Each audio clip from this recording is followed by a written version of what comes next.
Hello, everyone, and welcome.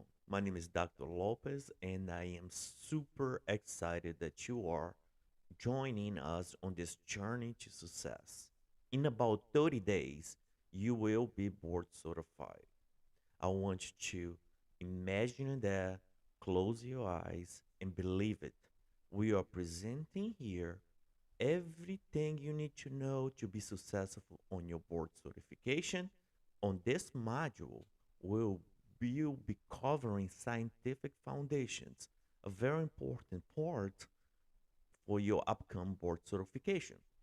There are 23 videos, small size, so that you can devote the most attention to each one of those videos in small segments. No more we need to be off work to attend a live class. No more we need to be in front of a live class for 3 hours. This is one small piece that will complement your journey on this path to board certified. So let's get started.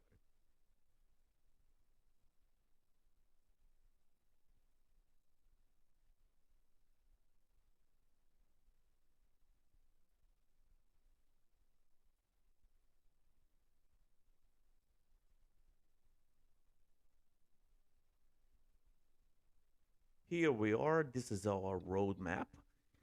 On our first training one, we'll be covering the cerebrum, specifically the lobes of the brain.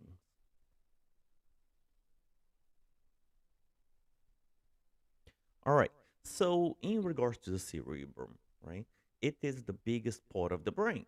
It includes about 83% and oversees all actions throughout the brain. Think of it as the CEO.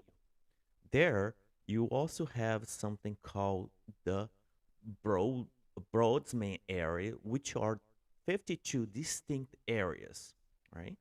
Each of the cerebrum is divided in two halves, the right and the left.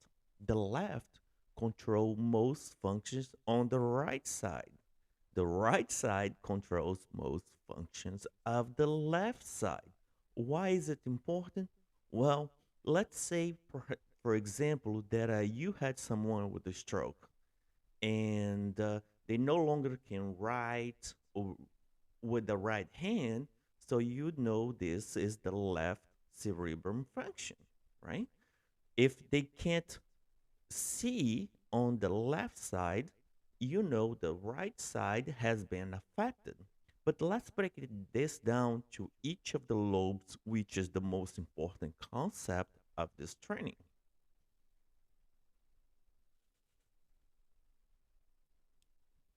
So we are talking about the frontal lobe, which is responsible for your critical thinking, your personality. Frontal lobe is personality. Personality is the frontal lobe. Decision making, anything that has to do judgment and insight, it is your frontal lobe. The parietal lobe is all about sensory and information, for instance, like touch and knowing where your body is in space. The temporal lobe involves the processing of auditory. Temporal is for auditory information and memory formation, especially your long term memories coming back to you. It's part of your temporal lobe. How about the occipital lobe? It's I see. Occipital is all about the vision information. It's your occipital lobe. Well, let's break them down in a little bit more detail. As I mentioned earlier, the cerebrum is the CEO of the brain. It pretty much oversees all the functions. The cerebrum oversees 83% of all activities, with a line dividing the half and the right hemisphere. And this line is called the central sulcus. So dividing the both hemispheres and the lobes.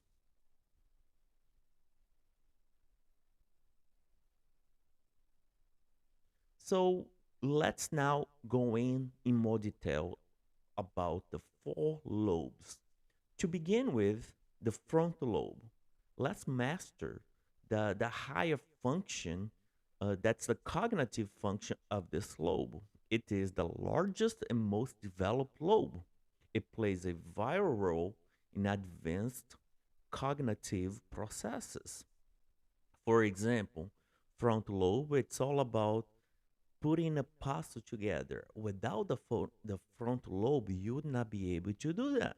Creating a detailed plan for future actions is also part of the frontal lobe.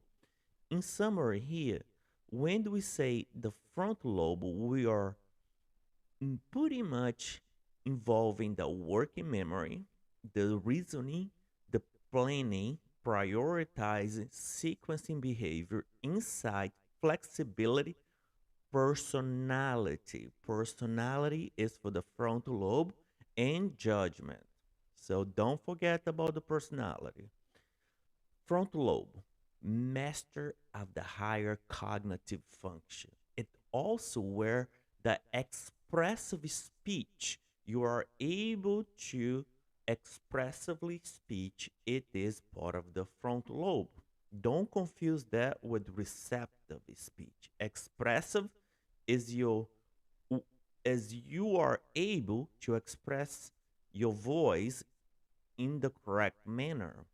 People with broken aphasias have damage that primarily affects the frontal lobe of the brain. But remember, this is expressive. Okay, that's the broken area. Aphasias is associated with which brain region? Well, if you guess, the prefrontal cortex is associated with expressive aphasia, which is, the frontal lobe is also about communicating the complex medical information to colleague and patients effectively. This is an example of how the frontal lobe um, plays on a day-to-day activity. Frontal lobe is for personality. The frontal lobe is the critical part region of the brain that is involved with personality development and can influence various aspects of the individual's behaviors when damaged. Frontal lobe's issues, you would have social skills, lack of social skills. A tumor in this area can affect behavior problems. Let me give you a little bit of an example. Back in the days in the 1800s, there was a person that worked making the rails for the train. Well, this person got into an accident, and by a miracle of God, he was able to survive. However, he had a rod through his head on the frontal lobe. Guess what? This person was well mannered and behaved. However, after the damage in the frontal lobe, he went through personality change. Now he became disinhibited. When he was polite, now he became rude. When he was thinking about the sexual activity, it was all about on his head. Now he's expressing to the young ladies out there. Guess what? That did not work out well for him. He had personality changes and social skills was affected. Guess what? It was such of a horrific accident that he could only hold a job in the circus. And that is because his frontal lobe was affected.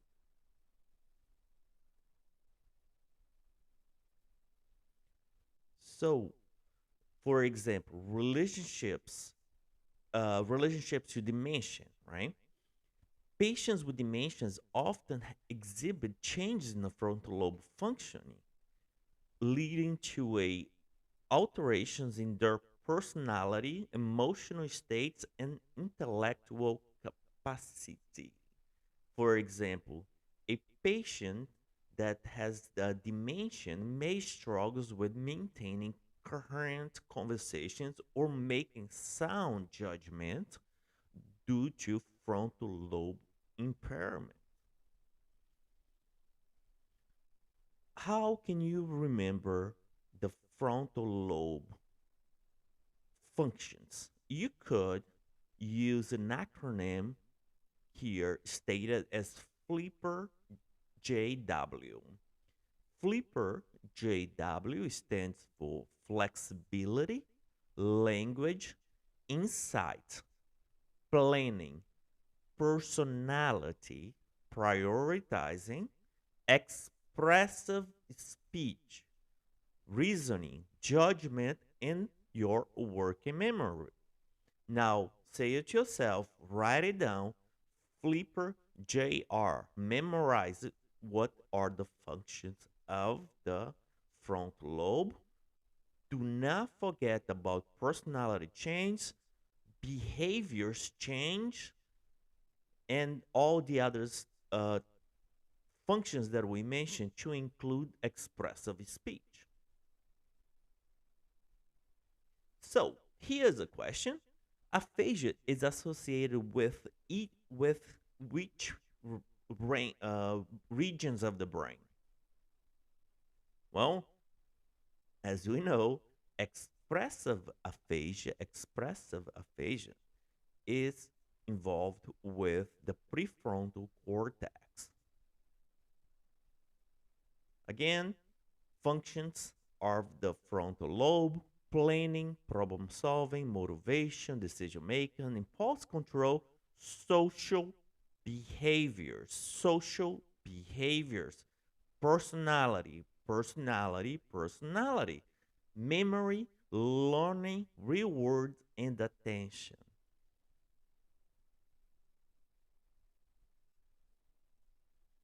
Now, how about the temporal lobe? Let's talk about the temporal lobe.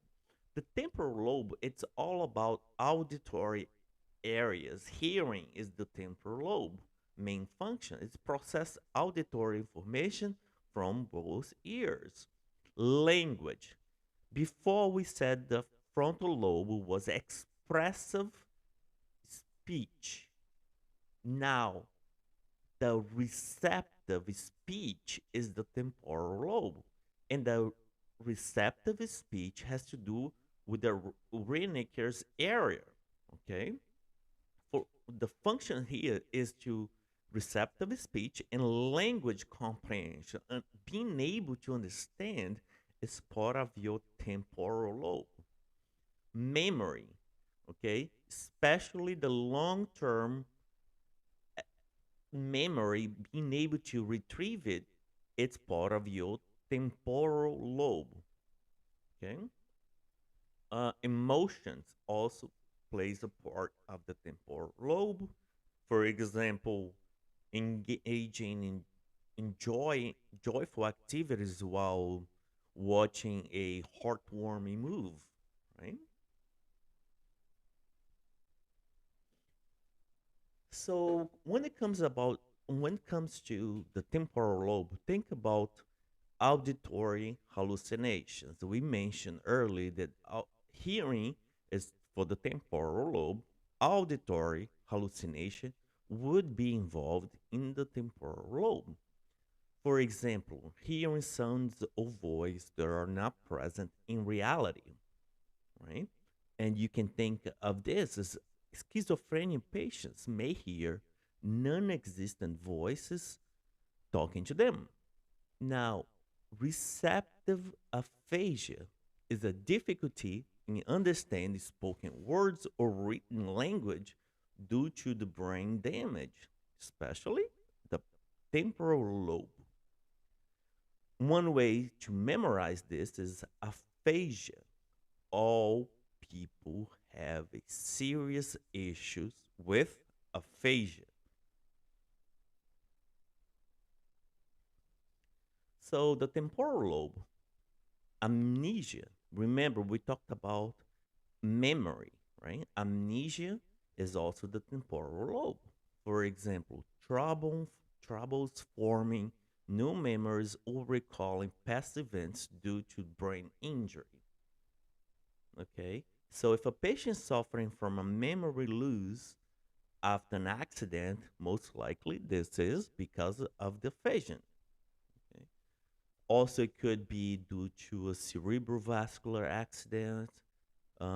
It also involved with your sleep wake cycle and being unresponsive, such as in common or lose of a conscience. Now, again, the receptive aphasia is the temporal lobe and has to do with the Wernicke's area, which is the inability to comprehend both spoken and written language, even when the speech is clear and present. Again, temporal lobe, hearing, understanding language, memory, and behaviors.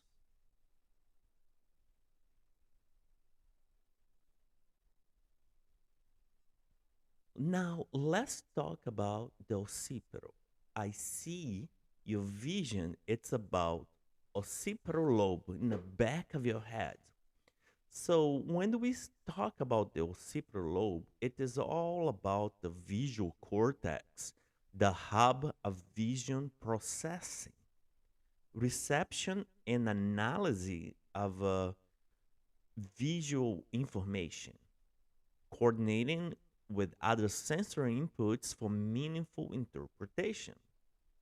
In clinical applications, we could see that the problems associated with occipital lobe, for example, if one has a complete partial visual field defect, even though the eyes are normal, that could be due to the occipital lobe issue. Now, when it comes up to blindness, if the eyes are healthy, that could be due to the occipital lobe. Visual hallucination. If the temporal was for hearing problems, hearing hallucination, visual hallucination would be the occipital lobe. Okay. So don't forget that visual hallucinations associated with the occipital lobe. Now, if we ask you in regards to dimension, there's a type of dimension. I'll tell you in a second which one that has visual hallucination.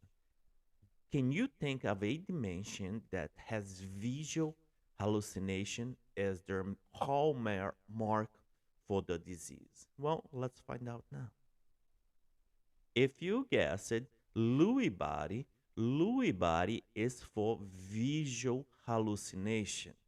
The hallmark of Lewy body is visual hallucination, and that is a problem with the occipital lobe.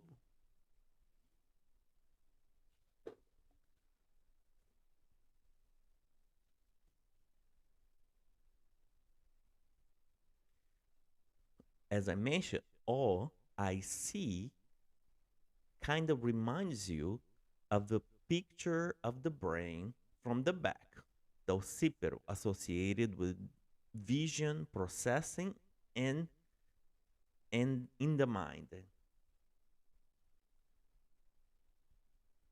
Let's take a look here. Occipital lobe the of the brain is located in the back of the mind, right? It's in the back of the cranium there.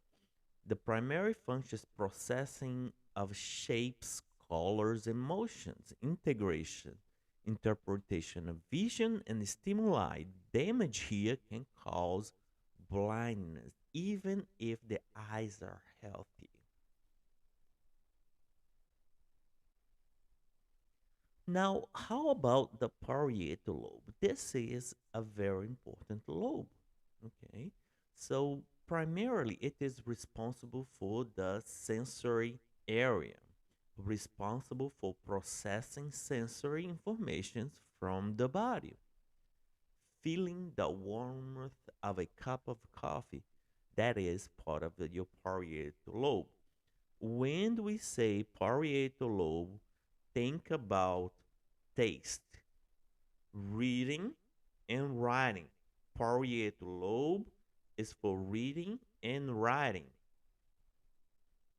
Okay, involvement in the processing of taste sensations plays a role in cognitive process related to reading and writing. So if someone cannot write in a piece of paper, it has to do with the right parietal damage or right hemisphere damage. Okay. So clinical implications here. Think about the sensory perception disturbance resulting from problems in the parietal lobe, difficulty interpreting sensations accurately. Okay.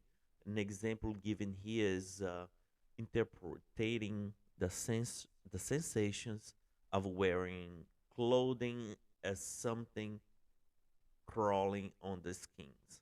Okay. So it also has to do with agnosia, right? Which means the inability to recognize or interpret sensory information such as visual or auditory stimuli, even though the sensory function itself is intact. So I am not saying that the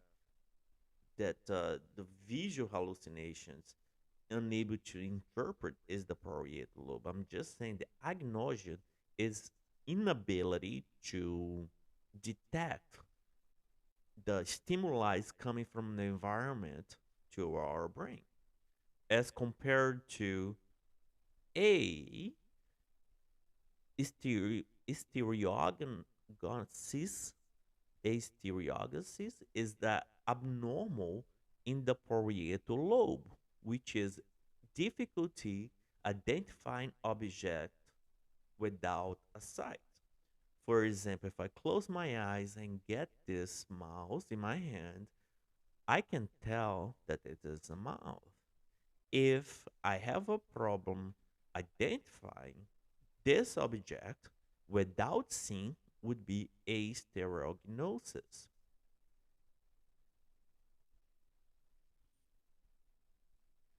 Let's take a quick look again.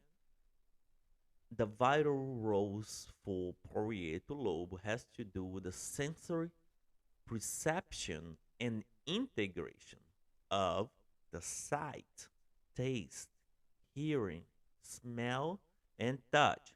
Parietal lobe is responsible for writing, speech, and even cognition. Don't forget writing. Damage here has to do with the damage of the parietal lobe. Now, let's do a check on learning. The symptoms of memory difficulties, planning, challenges, prioritizing issues, lack of insight, and impulse control problems in the patients are likely caused by dysfunction in which part of the brain? A. Temporal lobe. B. Parietal lobe. C. Frontal lobe. Or D. Occipital lobe.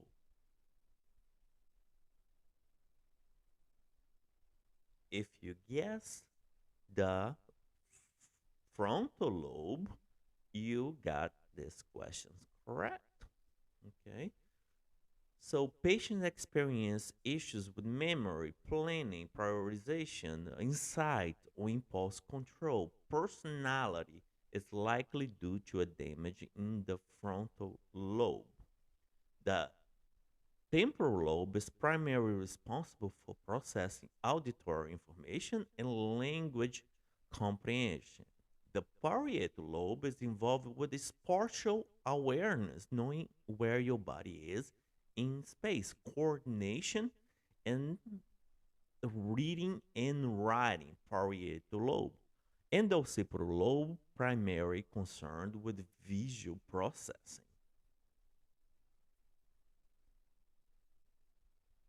That's it, guys. We just finished module one, training one. I'll see you on our next training. of this module. Bye bye.